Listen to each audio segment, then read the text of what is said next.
This is another act now. This is Agricultural Land Ceiling Act. Just like Urban Land Ceiling Act, it is the Agricultural Land Ceiling Act 1961. And for purchasing any land, every person, every citizen should know this land. Because if you violate the provisions of this act, your transaction is invalid. And if your consultant or any agent you have employed doesn't tell you about this and your transaction is against the provisions of this act, then you are not purchasing any land but a litigation or loss. Here it came into effect on 2nd October 75. There is prohibition of land in excess of ceiling area and area in excess of surplus land. Now there is special slide. What is ceiling limit? Common person knows that any person or any legal entity can purchase 54 acres of land, but that is not true. That is partially true. If it is workers' land, then yes, you can purchase 54 acres. Individual person purchase 54 acres means in all total land with you should be within 54 acres. Yes, he can hold 54 acres. Okay, that should be workers' land. And if you purchase more than that, then whatever you purchase more is invalid purchase. Okay. Now you will say that 54 acres, this ceiling limit is applicable to a person, company or a family. Here in section 4 what is said? Land held by a family unit. All land held by each member of family unit, whether jointly or separately, shall be for the purpose of determining ceiling area of the family unit be deemed to be held by the family unit. And the family unit means person, his spouse and minor sons and minor unmarried daughters.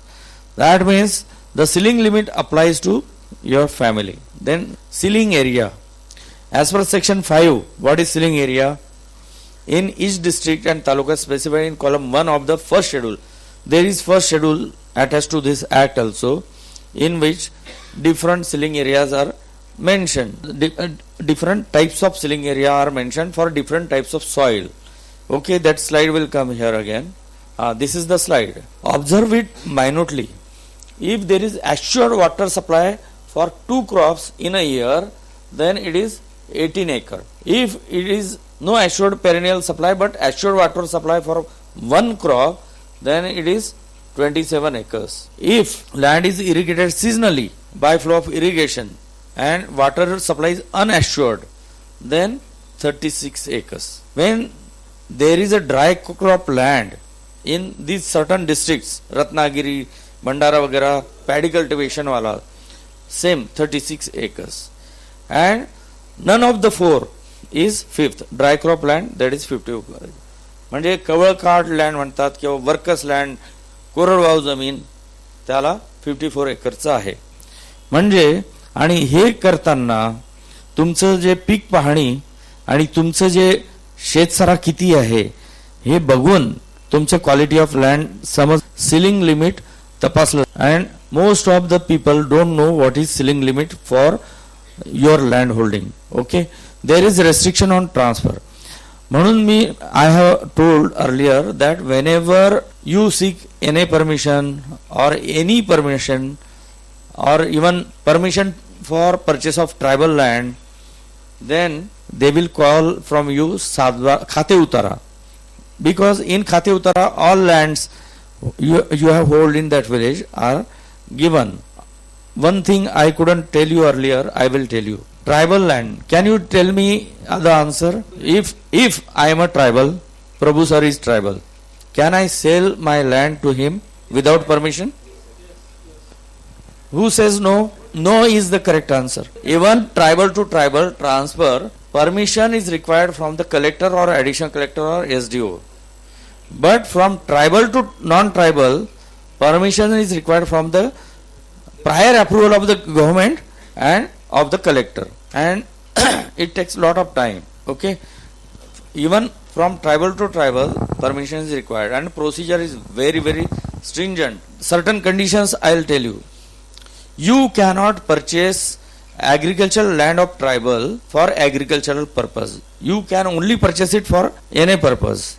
That means your transaction will be liable for stamp duty at the valuation of any land, not agricultural land. It will be huge. Next, whatever compensation you will be paying him will be deposited his account in his bank account and will be supervised by the Tahsildar. And then only permission will take effect. Okay. There are restrictions on acquisition of land in excess of ceiling area. I have already told you family is a unit. And even if private limited a company wants to purchase a land, what are the conditions for purchase of agricultural land by a private company? If company wants to purchase that land for industrial purpose, then up to 25 acres it is permitted. If more than 25 acres, then development commissioner industries permission is required. Okay.